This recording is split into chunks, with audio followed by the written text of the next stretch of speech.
Welcome to Independent Sources. I'm Vianora Vinca. The Olympics, it's the biggest athletic event in the world and a major media event. And with the 2008 Summer Games taking place in China, Olympic stories are sure to make the front pages as well as the sports pages. While eyes all over the world are focused on the rising superpower, Olympic fever is especially high in New York. The city is home to large Chinese communities and also to large communities of immigrants from Russia, France, and South Korea, countries that are major competitors at the Games. On this edition of Independent Sources, you'll hear from some Chinese immigrants about their perspectives on how the media is calling the Games. And we'll tell you how two newspapers are fielding their resources to provide expanded coverage of events in Beijing. Plus, Independent Sources co-host Garry Pierre-Pierre talks with sports columnist Dave Zirin about politics and the playing field. But first, I'm joined by editors from two of the city's leading Chinese language dailies to talk about the Olympic coverage making the pages of their newspapers. Zhou Wei of the World Journal and Ning Wang of Tsingtao. Welcome. Thank you. Thank you. Zhou Wei, I'd like to go back to the months preceding the Olympics, back to the launch of the torch relay. And there's been criticism that the mainstream media, American and Western in general, has been heavily focused on issues like Tibet, China's stance towards Sudan pollution, and human rights issues. What has been the coverage by the World Journal during that time? Have you had the same issues in your papers? And if so, what was the approach? Was it similar to the mainstream media's? Well, as you mentioned before, we just like an immigrant newspaper. We try to provide, in this case, we try to provide both sides of the story. One side we want to carry or translate from all the Western media, including Associated Press, New York Times, or other leading major newspapers around the world. We translate that into Chinese and present to our readers so-called critical sides about what they see in the torch relay in this case. However, on the other side, we'll also carry Chinese media, including the official and also as well all the opinions on the internet. So we try to present our readers, first of all, let you know what happened around the world, their attitude toward China in terms of preparation this Olympics.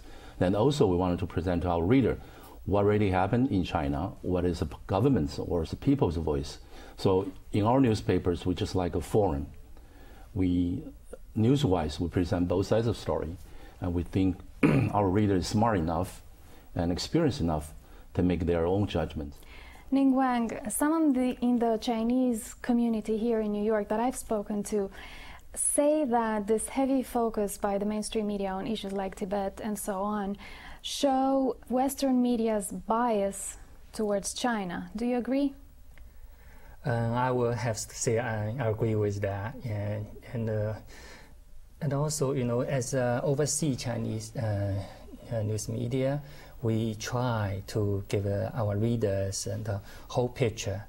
You know, for the Tibetan issue, we translated, you know, the English media's, you know, the stories, you know, and to the Chinese, and also we try to cover the, you know, the Chinese, in the mainland Chinese reactions about the Tibetan issue. You know, and they I would say most of them, you know, against that kind of reaction. But we also plan interview the Dalai Lama on this May. You know, I think this is the very big story of our newspaper. We try to let the Dalai Lama speak, you know, when he thought, you know, about the Tibetan issue, and actually he himself against this kind of, you know, protection against the Olympic relay. So we use the front page, whole page, you know, read what the Dalai Lama said, and I think both Dalai Lama side and the Chinese media side, they are very satisfied with our efforts. That's one we did. You say that you agree it's a bias against China, but you see it as a bias against the Chinese people or against the Chinese government? No, it's just kind of, Olympic is kind of it's a big event to Chinese peoples here in the United States and in China. So Chinese people are really kind of hurt, when they do that kind of things, right? And also we noticed, the people from mainland China, they don't know much about the Tibet. That's why we went to Dalai Lama, trying to ask him to speak directly to the Chinese people. So we try to make a communication, between the Tibetan and the Han Chinese. The Chinese president has repeatedly called on the Western media not to politicize the games. Zhou Wei, do you think that the games were unnecessarily politicized? No, from the start, this is a political game. I mean, this is when China tried to apply for the hosting the Olympics in the year of 2000, and till all the preparation, this is the whole thing is a political. And I would say that is because there's a lot of historical backgrounds. I mean, 100 years humiliation toward the Chinese. This is something that the Chinese try to prove to the world. This is the whole thing is a combined economics and political statement. There's no doubt of that, though. Just how do you present it, though? I mean, some people would say this is presented very, very badly, very awkwardly, because this is really first time the Chinese really put on their face in the whole world. I mean, within the same times, the whole world was focused on China. This is the first time, though. And I would say in terms of coverage, my personal view is that we try to present two sides. However, to me, my personal feeling is that either side, with Chinese or Western sides, there's a huge amount of limitation and restriction on both sides. On the China side, you can see all the wire or all the story written by the official news agency, including the photos, everything. I'm not saying that's bad or not inaccurate. I'm saying in terms of diversify or present different voice of view, you should have a more voice than just one single voice. On the Western media side, of course, they will feel frustrated and they will criticize China because they cannot go to the where the things happen, go to the scenes to cover the story. Up to date right now, you can see the Western media, almost the median, Western media. For instance, you read the AP almost every day. All the major news you can see in the first paragraph, you will see the AP will say official Chinese Xinhua News Agency reported it. In other words, right now, Western media heavily rely upon the Chinese media, which is the official media, to give them the big news, the leading news. So I would say, in this sense, the Western media is not working hard enough, or try to fight hard enough to get different voices among China, because they have lots of restriction posed by the government. Jack Cafferty of CNN has used the terms goons and thugs when talking about China, for which CNN later apologized. Do you believe that an instance like this strengthens Chinese government's argument against the Western media? Definitely, definitely. I think they play. Mr. Cafferty is a veteran journalist. I respect him very much. He's been working in New York City for a long time. But his role is just commentator. I think he's entitled to his opinions. However, I wish he can say other things or in other way to express his feeling toward the whole instance. I don't think the whole efforts by the whole Chinese people in terms of preparation of the Olympics deserve that kind of comment at that point. And he probably should understand the really frustration among the Chinese people. You're hosting a party, you're really hosting a big party. You want everyone to join the party, and somebody try to screw it up. You're just going to, express your frustration. I think Mr. Cafferty should understand this from this point of view. Then he make his own case. Probably would be much more appropriate, though. Ning Wang, are you concerned that this supposed newly emerged distrust by the Chinese in the Western media may impede reform? No, I think that the Western media are doing okay. I noticed the report the stories on New York Times are more balanced, since the game start. They try to tell us what actually happened in China, like Chinese, like a football, soccer, those kind of human interest things. Not like previous, they always criticize China's, the human rights, the records. So I think the Western are doing okay these days. Thank you very much both for joining us. Zhou Wei of The World Journal and Ning Wang of Tao Daily.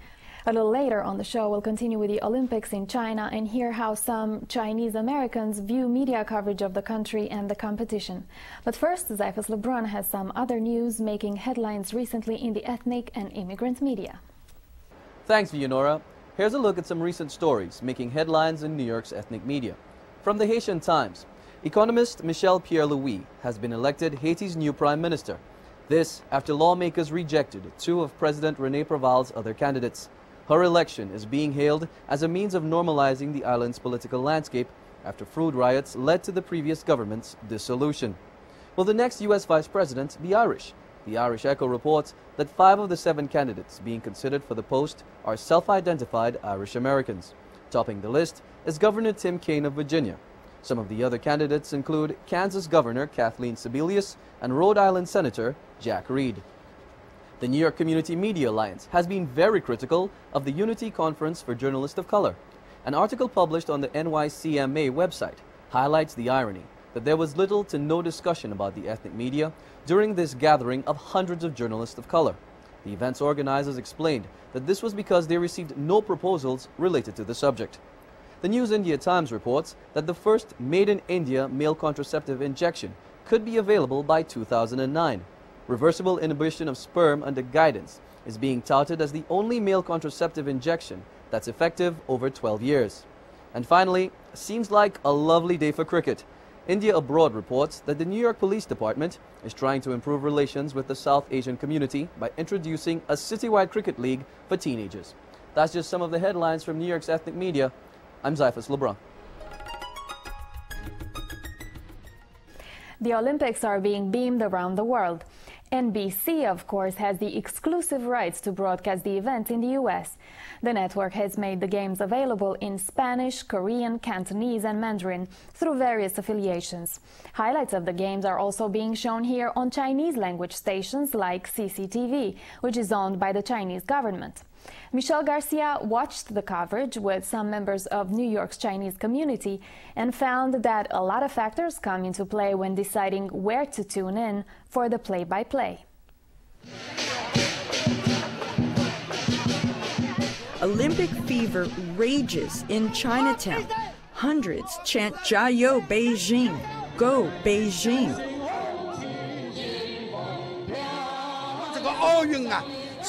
Jie Wenren says the Olympics is a milestone for Chinese. Starting from this point, he says, we Chinese need to advance to the next level on the global stage. And to reach the millions of Chinese living in the U.S., NBC, which holds the broadcast rights to the Olympics, partnered with the ethnic media company Multicultural Broadcasting to air the games in Chinese and Korean.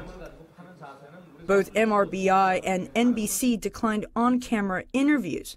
The unprecedented alliance features Olympic sports favored among Asians and sports not generally covered by NBC in English. Nationalist programming, as one NBC representative called it. But talk to Chinese Americans in New York and you will find that where they go for Olympic coverage comes from a mix of national pride and a reaction to the perspective offered by the U.S. media. NBC 播的都是美国的运动员的情况这样子，然后对我们中国运动员应该是报道没那么详细吧。 Ling Wei Bao, an avid sports fan, began Olympic media with deep skepticism about NBC. I do have bad experience with NBC when I watch their broadcast. There are problems with human rights. The threat posed to Taiwan. I always get some comments behind the thing, but don't feel comfortable about that. But when the games rolled around this year, Bao was armed with a timed VCR and a remote control to record the Chinese language coverage by day and watch NBC by night. I understand NBC, they only focus on Philips, gymnastics, whatever, but only US team, basically. That's why I try to get from back and forth. 3 channels give me the opportunity to know more about other teams, what's going on. The Olympics may be the lingua franca of the sports world, but sports commentary to fans like Bao plays to cultural sensibilities. Chinese television, the comments usually is positive. If you see watch the NBC, there's some very strong word in the comments say, oh, he's so bad. I don't know why, because maybe cultural difference. In Chinatown, Christina Chu is closely following the Olympics. The television is tuned to the Olympic highlights on CCTV, the Chinese government's channel, beamed in from Beijing. 12-year-old Christina Chu easily picks up on the differences in commentary. When you're on NBC and you watch it, they're more focusing on the sports. And when it comes to CCTV, they're focusing on the sport too, but more on the China side. She speaks Fujianese, Mandarin, and English. She watches CCTV, Sino TV, and NBC. But her love of sports transcends flags and anthems. Whoever wins, it really doesn't matter, because just to make everyone happy in a way, like the Olympics is here and it's not going to come back to another 4 years. For independent sources, I'm Michelle Garcia. It goes without saying that the Beijing Olympics would be heavily covered by the Chinese language media. But what other ethnic and immigrant news outlets are covering the sports event? And Jeanette Levert reports on 2 newspapers that are keeping their readers in the game. Olympic fever is here. And it's not just a newsworthy event for the Chinese and American media.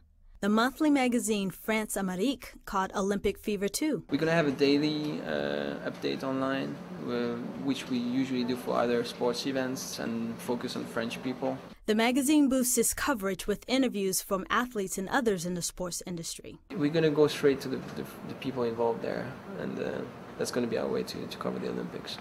While France-Amérique puts its coverage on the web, the Russian weekly Novom Svete expanded its sports coverage because of its ties to a large newspaper publisher in Moscow. They will cover these Olympics as Russian correspondents. And we live in America, we're an American newspaper, and of course our readers, they are interested in the results of the American sports. That's why we will ask our correspondents working in Beijing to make special interviews with the Americans. However, the start of a war between Russia and Georgia eclipsed the Olympics for the newspaper. I'd like to see sport but not politics during the Olympics. That's why I want this war to be over. That's why I want this united team, for me, this is the united team of the Americans and Russians, to win these Olympics. And Jeanette Levert, Independent Sources. We'll be right back. Every time trees are destroyed to make paper, we lose something that can't be replaced. You have the power to stop this. Insist that the paper you buy is tree-free. Insist on it. Help us win the paper campaign.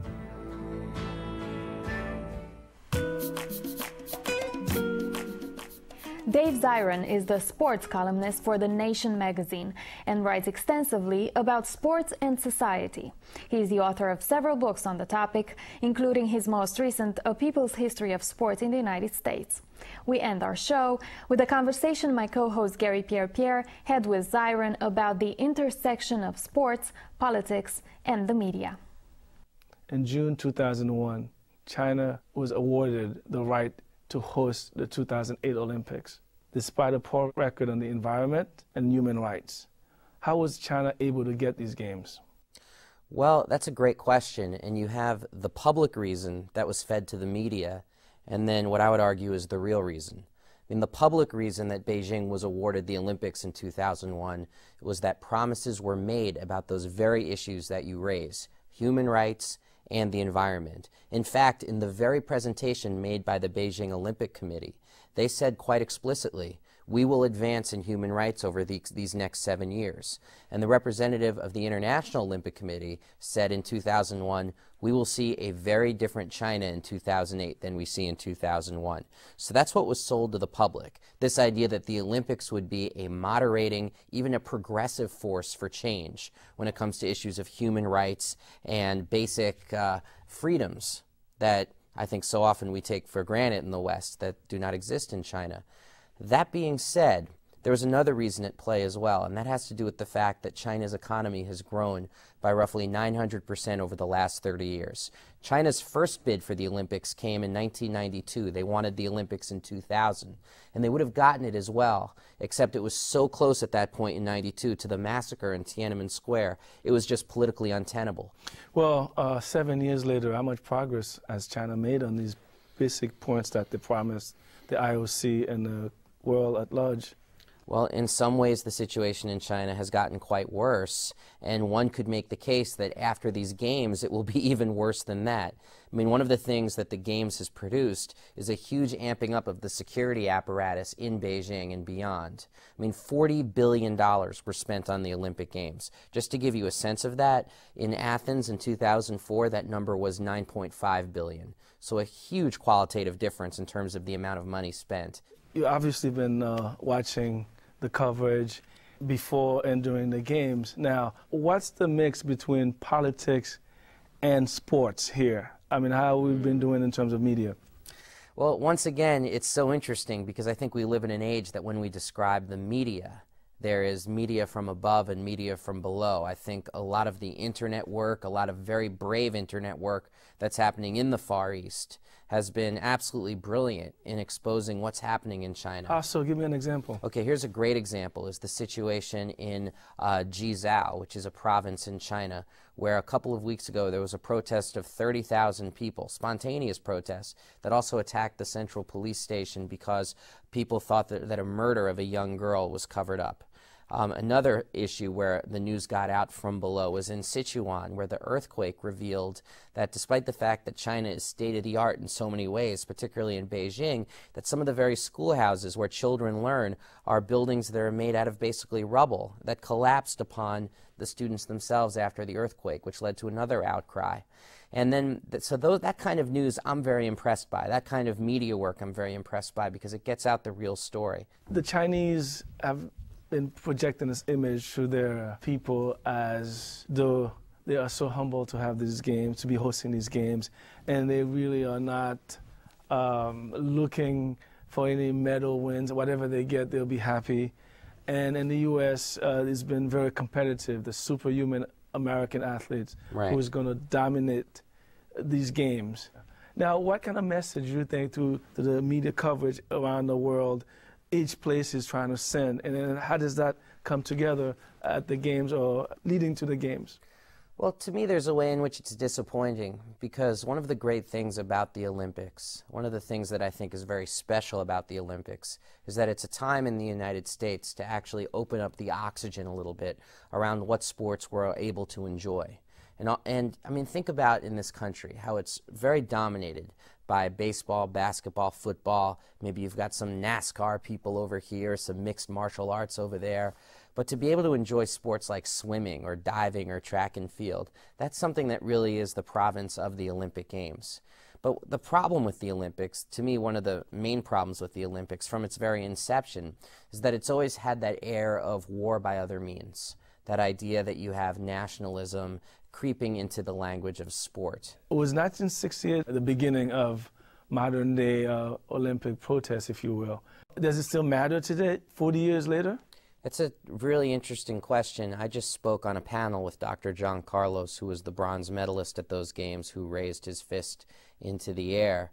And what was remarkable was that after the event, there was a line for people who just wanted to shake his hand. And I would argue that 90% of the people on that line, which measured probably about 100 people, were people who were born after 1968. And there's a resonance that that moment holds. And Why I think is that? A couple of reasons. One is just basic iconography. I mean, it's a remarkably powerful image. It's the most famous image, arguably, in the history of athletics, let alone the Olympics. So that's one point. But another point is that I think for a lot of people it still has the whiff of the excitement and the whiff of daring and the whiff of risk in a way that few things do today. I mean, because this was a time where the Olympics were like a citadel. Sports was supposed to be a place where none of the freaks could go, none of those crazy hippies or Panthers or anti-war activists. Nobody was allowed to invade the glorious patriotic citadel that was sports. And oftentimes African-American athletes were used to sell this idea that sports were a place of, good old-fashioned values, even though their own families were denied rights at home. And that was the hypocrisy that the Olympic athletes of 1968, black and their white supporters, it must be said, that's what they were absolutely, that they'd had enough with. As they said in their statement, why should we run in Mexico City only to crawl home? Have you been watching coverage from other countries? And if so, is there any one coverage that impresses you? I was just on Al Jazeera, which is much more of an international show. Its headquarters are in the Middle East. And they took calls, and someone called in and asked a question that you would never hear on a U.S. sports show. They asked, well, why are we criticizing China when the United States is occupying Afghanistan and Iraq and Israel occupies Palestine? Why are they allowed to compete in the games? Why aren't we asking that question instead of what's wrong with China? And when they asked the question, I was thinking to myself, wow, you don't get that on ESPN very often. This year, it seems that these games have been more criticized politically. Why do you think is it that we feel this is more political than in the past, or is it? I think it is, and I think it's because of the stakes involved. I mean, we are talking about the tectonic plates internationally shifting when it comes to international relations. Right now, I feel like we are sort of between things ended and things begun, where it's not quite clear in the 21st century who will be holding the global economic cards. And it's looking like China is going to make a real play for being the dominant economic power in the world. And the United States has a real push-pull relationship with that. On the one hand, of course, the United States wants to be the dominant economic power in the world. But on the other hand, it's at a point where it needs China. China is the #1 owner of U.S. foreign debt. China is underwriting the wars in Iraq and Afghanistan, and that creates a situation where you have, for example, George W. Bush showing up to the opening ceremonies in Beijing, basically with his hat in hand, the first U.S. president to be at the opening of an Olympics on foreign soil. That's happening right now. So you've got that aspect of it, but then you also have the aspect where there is xenophobia in the United States, where there's nationalism in China, and so I think that's what's really been the fuel and the fire of the Olympics in 2008. And I think in a lot of ways that's going to be remembered far more than anything that happens on the playing field. Thank you, Dave. We look forward to your book coming out September 3rd. Oh, thank you. My pleasure. Thanks for watching. We'll see you next time. And remember, be independent-minded.